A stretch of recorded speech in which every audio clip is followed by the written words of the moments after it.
जय माता दी, जय मां कामाख्या। देव राधा ट्रस्ट सत्यवाणी चैनल। बहुत से मनुष्य सिद्ध आत्माएं जो होती है, सिद्ध पुरुष होते हैं, उनकी परीक्षा लेते हैं। दुर्गति नाशिनी दुर्गा जय जय, काल विनाशिनी काली जय जय, उमा रमा ब्रह्माणी जय जय, सीता राधा रुक्मणी जय जय।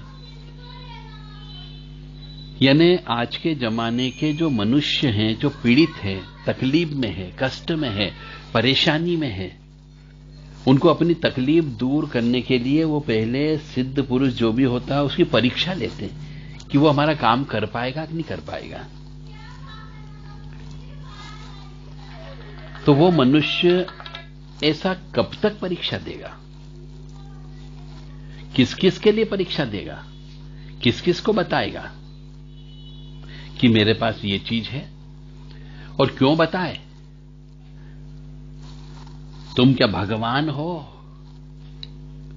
कि तुमको ये बताई जाए कि हमारे पास क्या चीज है और ये तुम्हारा काम कर सकते हैं?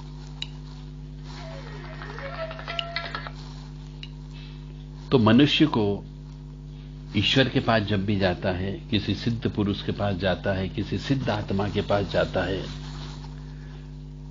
तो उन मनुष्यों को हाथ जोड़ करके विनम्रता के साथ उसके पास में जाना चाहिए, बजाय कि आप उस सामने वाले व्यक्ति की, सिद्ध पुरुष की, सिद्ध आत्मा की परीक्षा लो। क्या आप परीक्षा लेने में सक्षम हो? नहीं, आप परीक्षा लेने में सक्षम नहीं हो। अगर परीक्षा लेने में सक्षम होते तो आपको तकलीफ ही नहीं होती।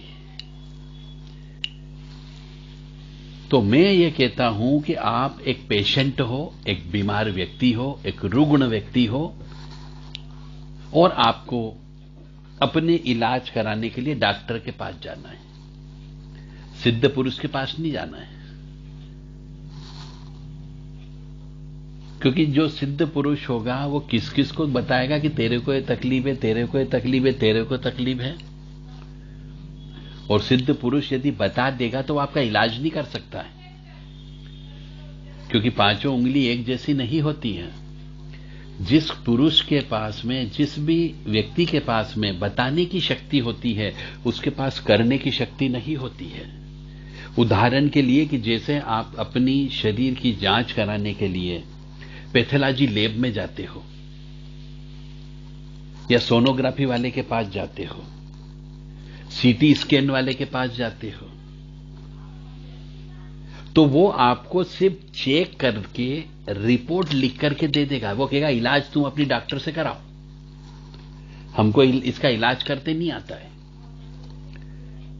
तो सेम यही प्रक्रिया इस तंत्र विद्या में भी चलती है। जिसके पास उसको बताने की शक्ति होती, जो प्रेत आत्माएं या सिद्ध आत्मा उसको बताती है, वह इलाज नहीं कर सकती, क्योंकि उसके पास, उस सिद्ध आत्मा के पास, उस मनुष्य के पास वो पावर नहीं होती है कि वह उसका इलाज कर सके। इसलिए जो बताने वाले होते हैं उनके यहां कभी कोई मनुष्य ठीक नहीं होता है, सिर्फ वो बता सकता है, क्योंकि वो पैथोलॉजी लैब है उनके पास में। परंतु यदि आप हॉस्पिटल में जाएंगे तो हॉस्पिटल में उन रिपोर्ट के आधार पर, पैथोलॉजी की रिपोर्ट के आधार पर, स्टूल टेस्ट की रिपोर्ट के आधार पर, यूरिन टेस्ट की रिपोर्ट के आधार पर, T3, T4, TSH की रिपोर्ट के आधार पर, यानी कि आपके ऊपर ऊपरी बाधा है या नहीं है, तो कौन सी ऊपरी बाधा है, भूत है, प्रेत है, पिशाच है, चुड़ैल है, डाकन है, जिंद है, जिन्नात है, कि तंत्र मंत्र है, कि काला जादू है, कि चौकी बिठा दी गई, कि मियादी कर दी गई, कि खिलाई पिलाई करती गई। ये सब चीज आपको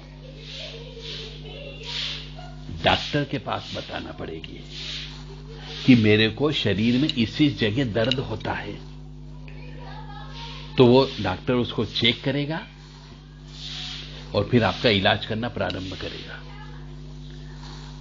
तो यदि मनुष्य को अपना इलाज कराना हो, आध्यात्मिक इलाज कराना, ऊपरी बाधा का इलाज कराना हो, तो उसको किसी तांत्रिक के पास जाना होगा जो उसका इलाज करेगा।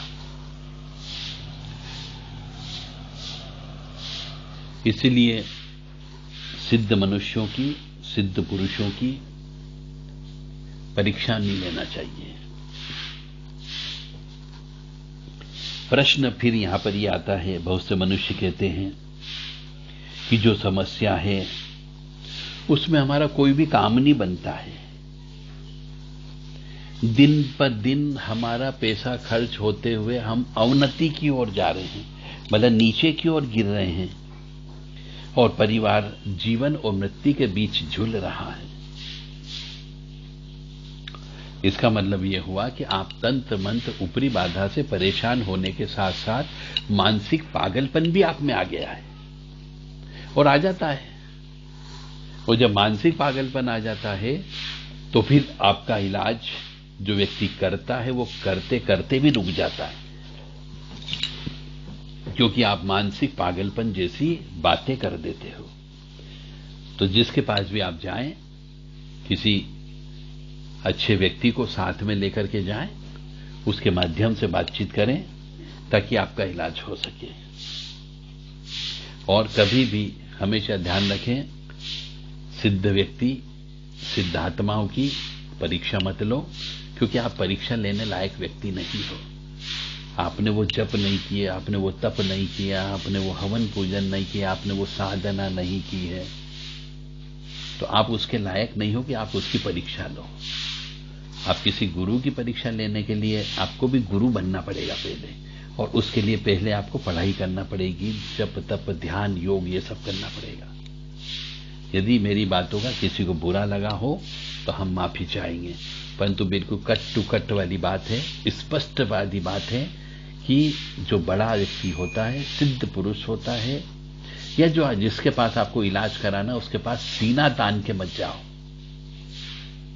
आपको विनम्रता से हाथ जोड़ करके प्रणाम करके उससे इलाज कराना है। जय माता दी, जय मां कामाख्या।